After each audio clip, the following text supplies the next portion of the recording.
Hello, c'est Estelle et aujourd'hui je vous retrouve pour vous faire les traductions de ce début d'année 2025.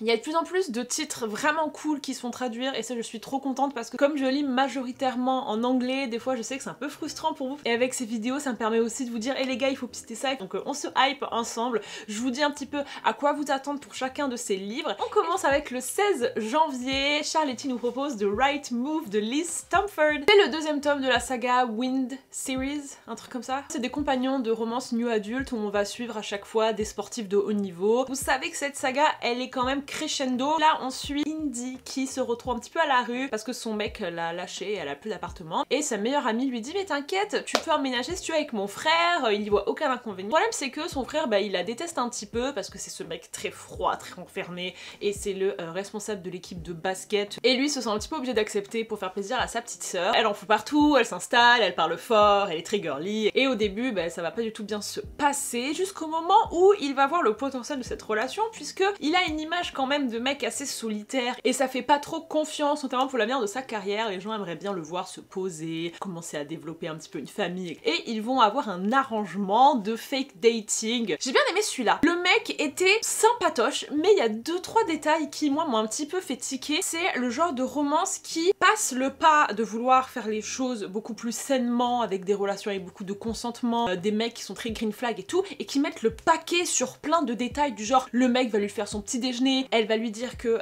elle aime trop lire et du coup il va lui construire des bibliothèques et après il va avoir des moments où ça passe pas trop et là je me dis non mec c'est trop dommage. On partait sur quelque chose quand même qui se voulait vachement positif et pour le coup ce livre est quand même clean hein, voilà, mais il y a des petits détails tu vois même dans leurs moments d'intimité où moi je suis en mode un petit détail pour que ce livre passe vraiment dans ma catégorie romance hyper clean, communication, respect, bienveillance, mais ça reste quand même un grand pas. Je vous le conseille si jamais vous voulez une sports romance avec une petite bookish girl et belle représentation d'infertilité. Si c'est un thème qui vous touche, on en parle aussi pas mal. Et bien sûr, cette saga est quand même assez sexy. Voilà. On continue dans les sorties de romance avec le 29 janvier, on a Daydream de Anna Grace qui sort. Vous avez lu Icebreaker, vous avez lu Wildfire, vous attendez ce tome 3 avec tellement d'impatience parce que c'est enfin le livre sur Henry qui est le personnage un peu chouchou de la saga. Des compagnons de romance sport assez new adulte et celui-là aussi c'est un petit peu plus moderne, un couple qui se forme, pas vraiment comme dans les autres romances, c'est-à-dire que très rapidement, plutôt potes, ils font plein de choses ensemble, c'est un peu le truc ouais on s'entend bien, c'est des friends to lovers et Anna Grace elle a un peu ce style d'écriture où elle respecte pas du tout les codes de la romance avec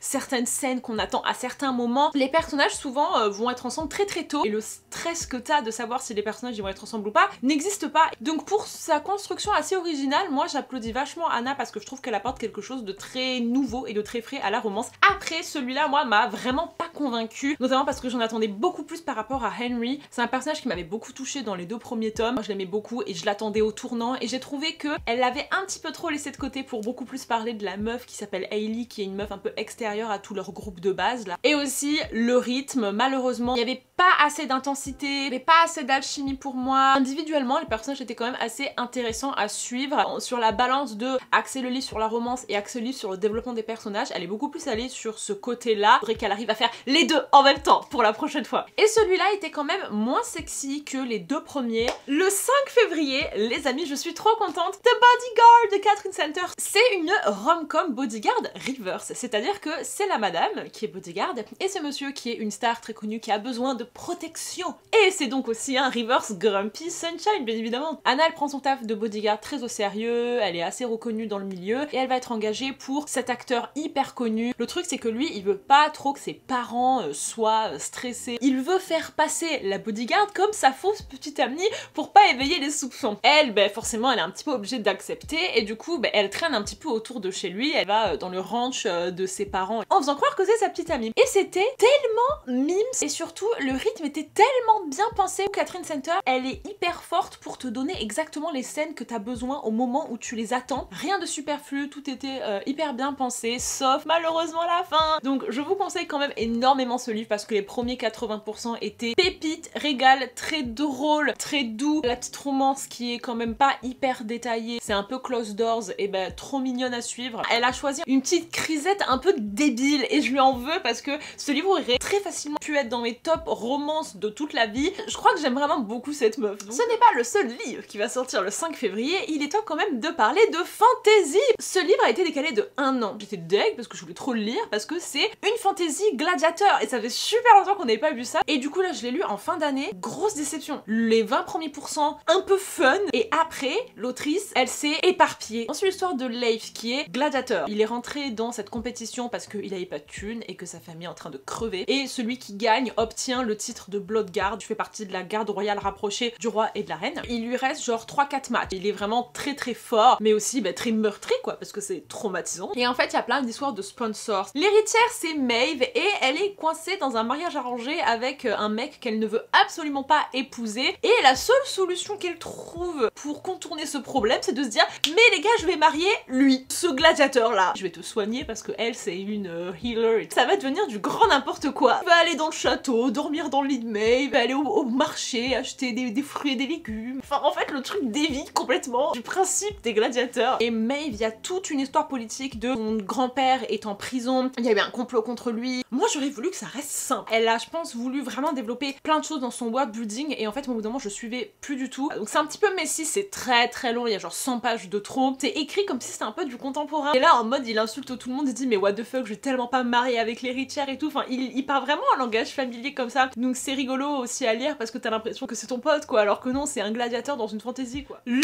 12 février les amis, je suis encore une fois trop contente parce que c'est une de mes romances préférées de l'année dernière, The Fake Out de Stéphanie Archer. C'est le tome 2 de Behind the Net. Si jamais vous avez pas lu Behind the Net, si jamais vous avez été déçu par Behind the Net, je sais, c'est normal, ce n'est vraiment pas le meilleur tome. Foncez directement sur ce tome 2. Encore une fois, saga de romance, compagnon, new adulte, sport, et là nous sommes sur un petit hockeyeur et une kiné. C'est trop bien. J'ai adoré ce livre. Génialissime. Je suis trop contente parce que c'est vraiment une rom-com sport parfaite. Ensuite l'histoire de Hazel qui est kiné et son ex était hyper toxique, un mec hyper controlling. Elle était associée à un hockeyeur pour le masser et tout entre chaque match. Et il y a ce mec qui s'appelle Rory qui a toujours été un peu un playboy. Et lui en fait depuis le début il est full in love de elle, et maintenant qu'il sait que elle n'est plus avec ce mec absolument exécrable, il va essayer de tenter sa chance et de se rapprocher un petit peu d'elle. Sauf qu'au début elle est vraiment sur la réserve parce que je sais que toi tu fais pas du sérieux et tout. Et en fait Rory le pauvre, parce qu'il a cette réputation mais en fait c'est pas si vrai que ça, c'est pas vraiment le womanizer que tout le monde pense qu'il est. Et surtout comme son ex voit que Rory tourne un petit peu autour de Hazel, il va en fait s'arranger pour qu'elle soit à nouveau son kiné. Sauf que Rory il a un petit peu capté la situation, du coup il dit non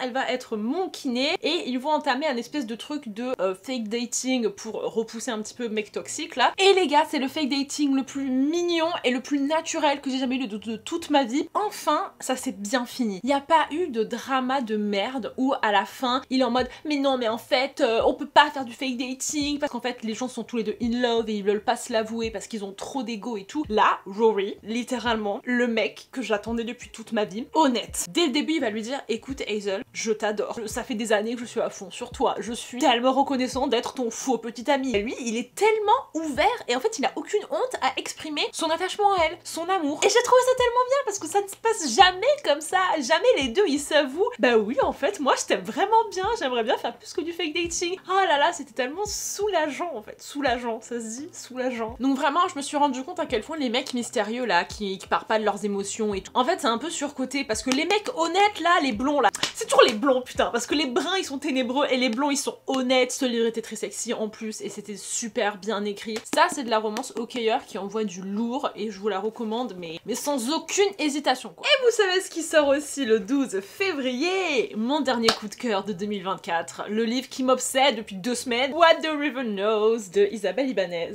Ah mon dieu les gars, ce livre est splendide. Tu te rends pas compte je pense de l'historique en Égypte, les années 80 où ils fouillent des tombeaux. Tu t'attends pas à avoir la romance de ta life, une orpheline qui vient d'Argentine, traverse l'océan pour essayer de résoudre le mystère de la mort de ses parents, qui tombe sur le bateau de son oncle qui fait des fouilles archéologique et que sur ce bateau il y a un historien archéologue hyper sarcastique avec lequel ils vont entamer une relation de moi je te fuis qui était trop chouette à lire. Enfin, en fait ce livre est hyper complet quoi. En même temps il y a le côté fantasy mais pas vraiment, c'est plus historique parce que tout est vrai quoi. On part vraiment dans ce bateau en Égypte, on descend le Nil, il découvre des tombeaux et c'est fascinant. Une explosion de couleurs, de saveurs, ça met vraiment à l'honneur toute la culture égyptienne. En même temps la romance est trop mignonne parce qu'on est dans les années 80. C'est dans les années 1880.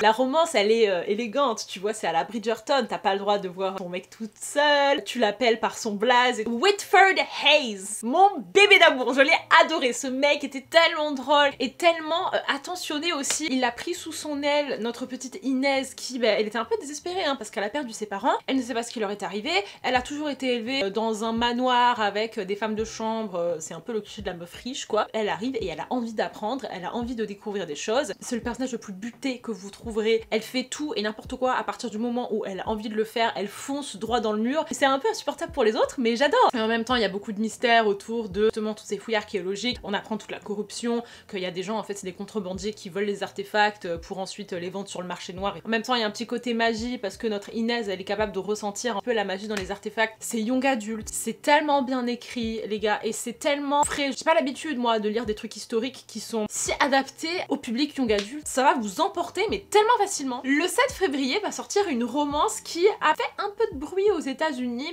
How to End a Love Story de Yulin Kwang. Ce livre il était vraiment décrit comme la grande star de romance de 2024. Yulin Kwang en fait on la connaît un petit peu parce que c'est elle qui travaille avec Emily Henry pour adapter ses livres au cinéma et là au lieu d'écrire un screenplay elle a écrit un livre mais c'est un livre sur des gens qui écrivent un texte pour un film ensemble. Le pitch de ce livre est très sombre. En gros on suit l'histoire de Hélène qui a perdu sa grande sœur qui s'est suicidée en se jetant sous une voiture. La personne qui conduisait cette voiture c'est un mec qui s'appelle Grant qui est un gars à leur université. Lui il se sent responsable sauf que c'est pas de sa faute, genre littéralement la meuf s'est jetée quoi et les parents en fait veulent pas croire que leur fille puisse se suicider, du coup ils accusent Grant de l'avoir renversée. Hélène elle est au milieu de ça et elle sait pas quoi penser parce qu'en même temps elle veut quelqu'un à blâmer pour la mort de sa sœur mais en même temps elle se rend compte que Grant c'est pas vraiment de sa faute mais elle arrive pas quand même à dépasser cette méfiance et cette rancœur qu'elle a envers lui. Donc on a quelques flashbacks d'eux au lycée durant la tragédie et on les retrouve 10 ans plus tard. Hélène maintenant c'est une girl boss qui enchaîne en fait les livres, elle est une autrice reconnue et une de ses romances les plus connues va être adaptée. Qui va être le responsable? C'est Grant. Et elle en fait elle le savait pas du tout donc elle se retrouve à devoir travailler avec lui et il va falloir qu'ils mettent de côté tous leurs ressentiments, qu'ils mettent les choses à plat. Elle aimait bien ce Grant quand elle était plus jeune, elle a toujours eu un petit truc pour lui et du coup c'était encore plus dur. Petit à petit ils vont se reparler. C'est un livre qui est extrêmement psychologique, alternance de points de vue entre Grant et Hélène et c'est assez lourd donc gros trigger warning pour santé mentale, dépression etc.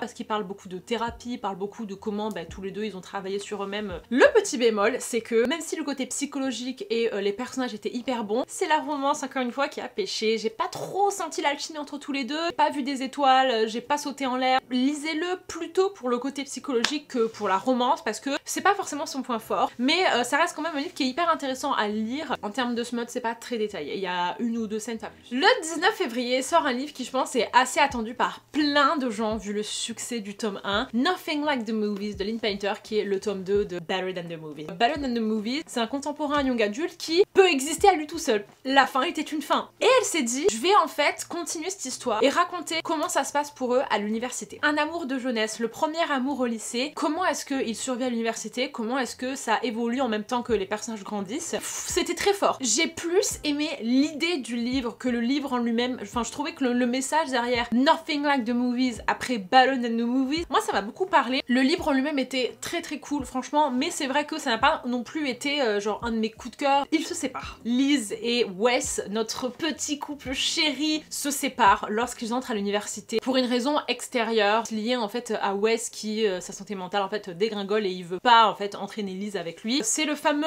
pitch de quand tu vas mal, qu'est-ce que tu fais? Est-ce que tu oses te reposer sur l'autre ou est-ce que t'as ce truc de te dire l'autre mérite pas moi qui vais mal, je veux plutôt le protéger en le laissant partir et peut-être le retrouver plus tard. Sauf que c'est très dur et surtout Liz elle était pas du tout d'accord. Il la retrouve à l'université après 3 ans de séparation et il fait son objectif numéro 1 de la reconquérir parce que il sait que c'est la femme de sa vie. Le truc c'est que Liz elle ça lui a vraiment fait mal de devoir en fait se séparer de lui parce que elle en fait elle voulait rester. J'ai beaucoup aimé en fait qu'on parle de ça et à un moment donné ils ont une discussion qui est très belle, c'est qu'en fait Liz elle est en mode mode mais je suis là pour ça. Toi tu dis que c'est pas à toi ma copine de me voir triste, mais si en fait, je veux te voir dans tous tes états. Je me suis sentie tellement rejetée en fait que tu voulais pas de moi alors que t'étais au plus bas. Je voulais être là pour toi et tu m'as pas laissé être là pour toi et ça c'était très très fort, j'ai beaucoup aimé. Il y a toujours ce même côté humour. Après c'est vrai que les personnages vu qu'ils sont plus vieux, il y a plus de maturité, ça change un petit peu de l'aspect tout rom-com Mimi du tome 1. Pour ceux qui ont peur parce qu'ils ont adoré le tome 1,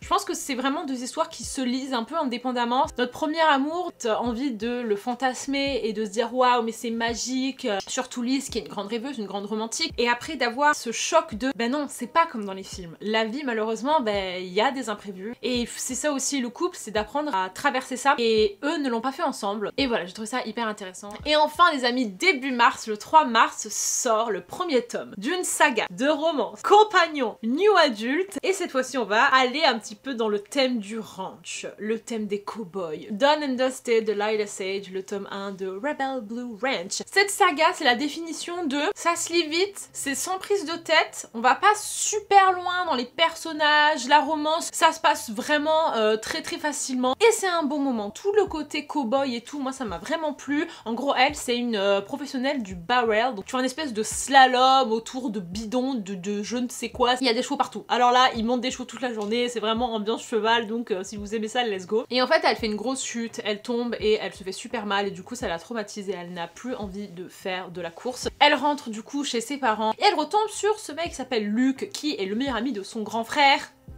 Vous voyez les problèmes arriver. Et lui, insta-love. Franchement, ce livre, insta-love. Ne cherchez pas le suspense, ne cherchez pas la tension. Ils s'aiment, tout est beau. Mais écoutez, c'est sympathique aussi. La facilité, des fois, ça marche très très bien. Les cowboys, c'est pas encore trop modernité. J'ai eu l'impression que l'autrice, elle voulait vraiment que son Luc, ce soit un mec clean, ce soit un mec respect, communication, bienveillance. Il était là, il a grave pris soin d'elle sur plein d'aspects.